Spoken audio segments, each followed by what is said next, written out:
अस्सलाम वालेकुम नाज़रीन। अकेले बुशरा बीबी और अली अमीन गंडापुर के काफिले में कितने लोग मौजूद हैं, ये रिपोर्ट सुनकर हुकूमत के होश उड़ चुके हैं। 3 काफिले हैं, आपके इल्म में है कि एक की क़यादत बुशरा बीबी और अली अमीन गंडापुर साहब कर रहे हैं।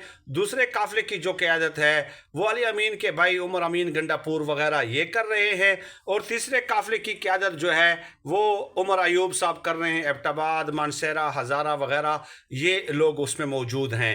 तो बुशरा बीबी का जो काफिला है उसमें जो हुकूमती रिपोर्ट है, यानी कि ये जो हुकूमत के हामी लोग हैं उनके मुताबिक 40 से 50 हज़ार लोग हैं। इंडिपेंडेंट लोग ये कह रहे हैं कि तकरीबन 60 हज़ार के करीब लोग हैं, और तहरीक इंसाफ के लोग दावा कर रहे हैं कि 1 लाख के करीब लोग हैं। तो अब अगर 40-50 हज़ार लोग भी इस एक काफिले में मौजूद हैं तो यकीन माने हुकूमत के लिए बहुत बड़ी मुश्किल होने वाली